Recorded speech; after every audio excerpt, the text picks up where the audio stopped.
Hi everyone, it's Erin from the Provincial Farmhouse. In today's video, we're doing some spring thrift flips using Redesign and IOD. For my first project, I'm going to be giving this frame a makeover. My first step is to remove the backing. I actually ended up having to cut the little hanger across the back there so I could take the glass out. I'm then going to be using Redesign Sorrento Laurels. I'm going to dust the center design with cornstarch, and then I'm going to be using my dust air dry clay. I've rolled it into a sort of sausage shape there, and then I'm just going to start pushing that clay in and down. And then I'm sort of pushing my clay off to the left and right to remove the excess. Once I have most of the excess removed, I'm going to take my palette knife and I'm going to run it along the top of my mold to get rid of any excess. After flexing the mold, I'm going to turn it over and then let gravity help me remove the design. Now this is quite an intricate design, so I did have a couple of little pieces that broke off, but I'm not worried about that. I will just glue those back in place. Because this is quite a delicate design, I decided to add my glue to the surface of the frame and then spread that out instead of trying to put it just on the back of my casting. And then I'm going to gently position that in place.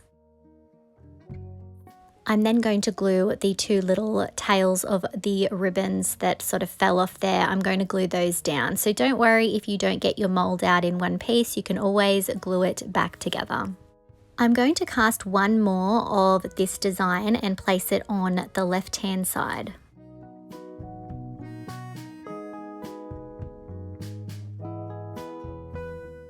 I'm then going to dust the design on the left-hand side of my Sorrento Laurels mold, and I'm just going to cast the bottom section. So remember, you can just cast bits and pieces of your mold. You don't have to use them as is. So I've just worked my clay in there, I've pulled out the excess, and then I'm going to flex it and pull the casting out. After adding some glue to the back, I'm going to position it on the right-hand side so that it looks like a continuation of the other design that we have up the top, and I'm repeating the same process on the left.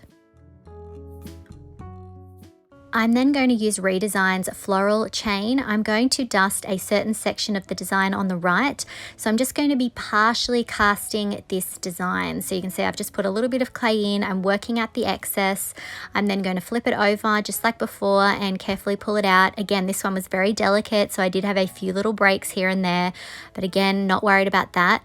I'm then going to be positioning it up the top of my frame, and I basically want to repeat that design twice and have the designs sort of mirroring each other and meeting in the center. So I'm going to glue down the two sections up the top, and then I'm also going to be repeating the same design down the bottom. If you don't have the patience for clay, you could definitely use some resin for this particular sort of project. I would just suggest using some hot glue to create a dam so you're only casting exactly what you need. I'm then going to be casting just part of the center floral chain design. I just want that little swag of roses there, so I'm working my clay in, and then after pulling it out, I'm going to position it in the bottom of my frame. So it looks like it's sort of part of that extra design that we added down the bottom, and you can see I've cast 4 of those and then I'm gluing them down. I let my castings dry overnight, and the next day this is how it is looking. I'm going to take Paint Couture's British Grey chalk paint, and I'm going to carefully paint over the top of my castings. I say carefully because these are of course still a little bit fragile and I don't want to wreck or pull off any of those designs. I'm going to continue to work my way around the frame, adding that beautiful grey paint to the entire piece. So you may notice as I'm applying it, I'm brushing it on, but then I'm also using a dabbing and stippling motion. This is to create texture. It's also going to hide any excess glue that I didn't tidy up very well, and it's just going to give this piece an overall look of age.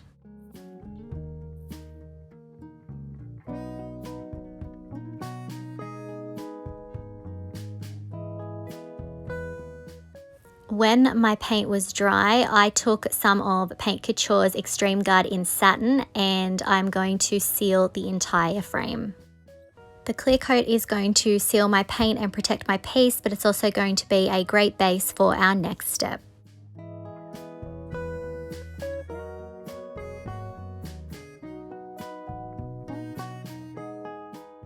After my clear coat has dried, I took Paint Couture's light brown sugar glaze, and I'm going to start working it into all of those beautiful details that we created using the Redesign Moulds. So I'm really working it into those crevices, and then I'm taking a wet wipe and I'm wiping back some of the excess. So I'm wiping, but I'm also dabbing and just really trying to create an aged finish here. As you may have guessed, if you've been watching me for a while, I do love things to have a bit of age and to look worn. So this is definitely going to help me achieve this look. So I'm going to continue adding this beautiful glaze to the entire frame until the whole piece is covered.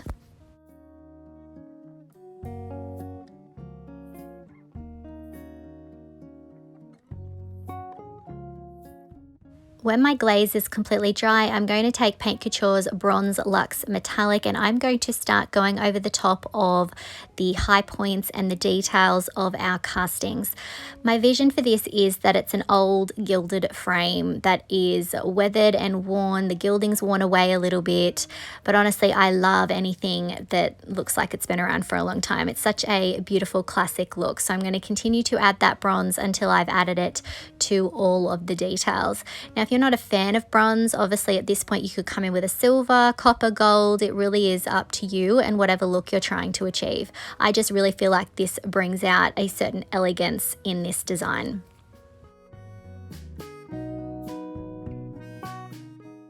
I hope that as you're watching this, it's inspiring you to look at frames a little bit differently when you go thrifting. You can definitely transform them with Redesign or IOD molds.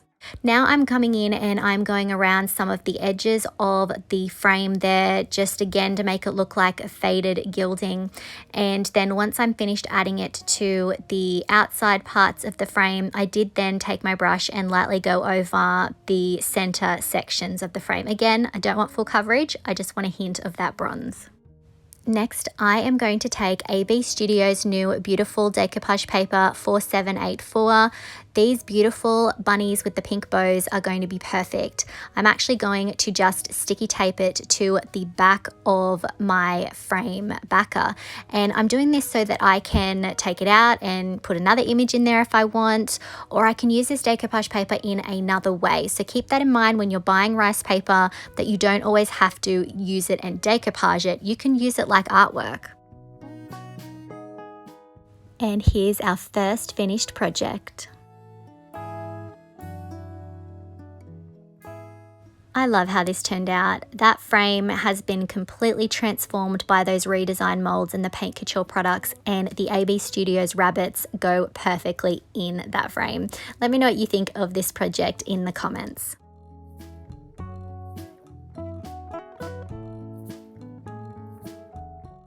For my next project, I'm going to be working on this little wooden box that I picked up at the thrift store. Now, I love the shape of it. I wasn't crazy about the carving, so I took Paint Couture's embossing medium and I filled in those carvings to the best of my ability. Now, it didn't quite fill in as much as I would have liked. It did soften the design and make it less obvious. Ultimately, I envisioned decoupaging over the top anyway, but I didn't want it to be as obvious, especially this butterfly on the top here. I really struggled with getting that smooth. I probably should have used some sort of spackle filler, but I do love this embossing medium, so I thought it was worth a try. So I did end up coming in and doing 2 coats of this, and it did soften those lines. I let my embossing medium dry overnight, and the next day I came in with Paint Couture's 2-in-1 primer in white. I'm going to apply 1 even coat to the entire outside of the box.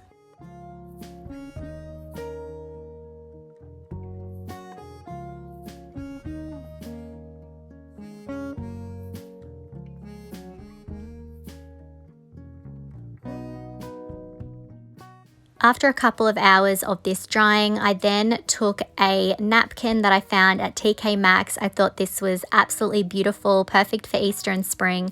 And I'm going to peel off just 1 layer. This is actually 3-ply, but for the top, because I could still see that butterfly carving, I thought the extra layer would be helpful. So I'm going to take Paint Couture's Decoupage Medium in matte. I'm laying down product on half the design, and then I'm pressing down. And I'm using my brush and the little little bit of product that's left on it to smooth out that left-hand side first. Now that butterfly has not completely disappeared. You are still going to be able to see a light outline of that design, but I feel like this paper actually ties in pretty nicely with it, and because it softens the look, I feel like it all just sort of comes together pretty nicely, and I'm loving this napkin. I think it is absolutely lovely. So I'm going to continue working my way around the edge, making sure that all of those sections are down. And then once I am sure that everything is all secured and in place, I am going to go around the edges and gently rip off the excess.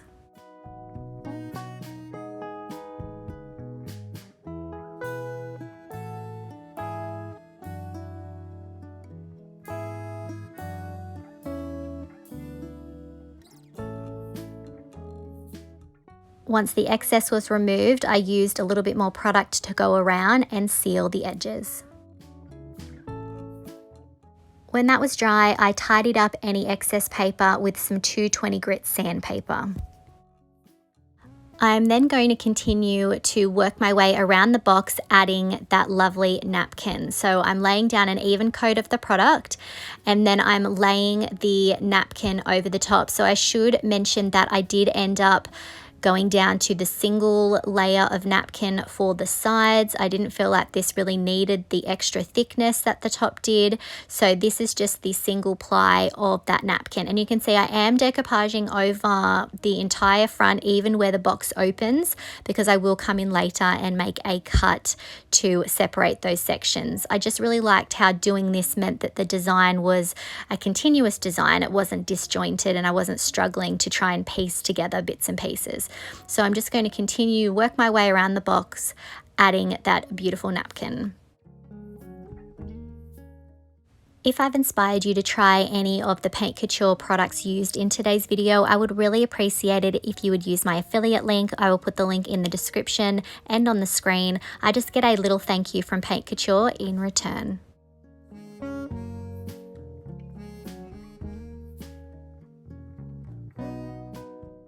Once the napkin was completely dry, I then took my palette knife and I gently made some cuts around the section where the lid meets the bottom, just to separate the two. I then took some of Paint Couture's Vintage Moss Mineral Paint, and I'm going to go around the base of the box first.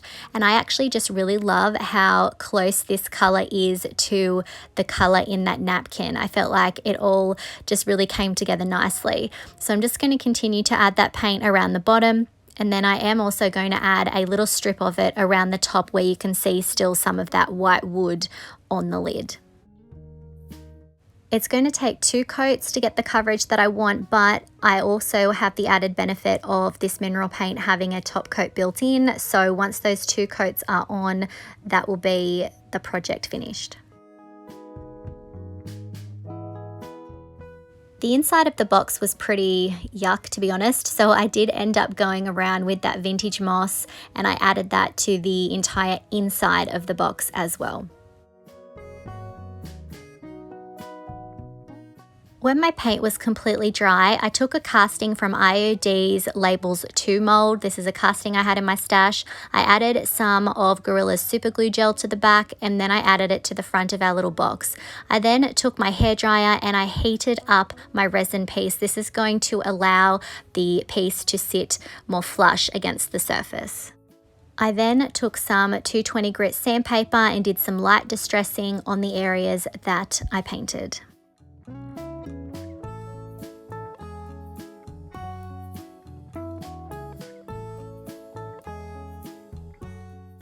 And here's a look at our second project. I'm really happy with how this turned out. I think this box could be used as a seed box or maybe as a recipe card holder. It's definitely got new life now. Let me know what you think of this in the comments. For my final project, I'm going to be giving this little jug a makeover. Originally it is from IKEA, but I did find it at the thrift store. I'm going to be using this transfer from IOD's Brocante transfer pad, and I'm actually going to cut this design in two so that we can spread it around the jug a little bit better.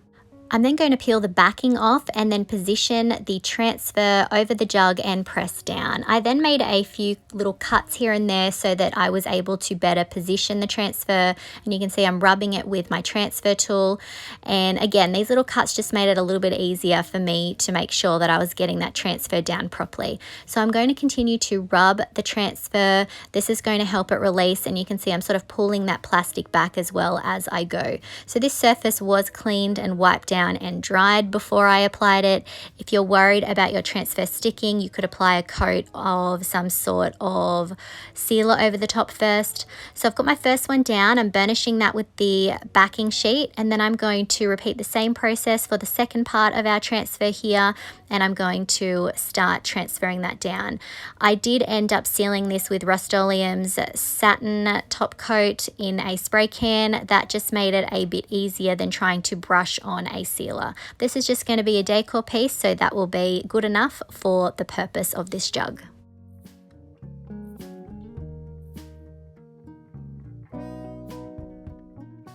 When I was finished applying the second transfer, I just used my fingers to make sure that everything was down, and then I did a bit more burnishing with the backing sheet.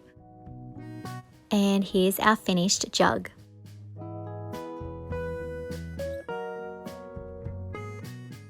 This was a quick and easy flip, but now I've taken something that was quite generic from IKEA and given it new life. Let me know what you think of this in the comments. I really hope that you've enjoyed today's video and that it's maybe inspired you to look at frames or rice paper or napkins a little bit differently. Let me know if you had a favorite project from today.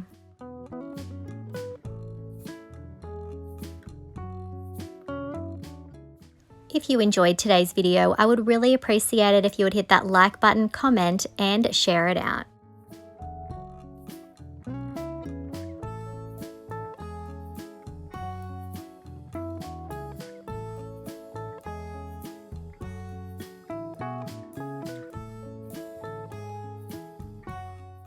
If you haven't already, I would love it if you would hit that subscribe button and the notification bell so that you don't miss out on any of our videos.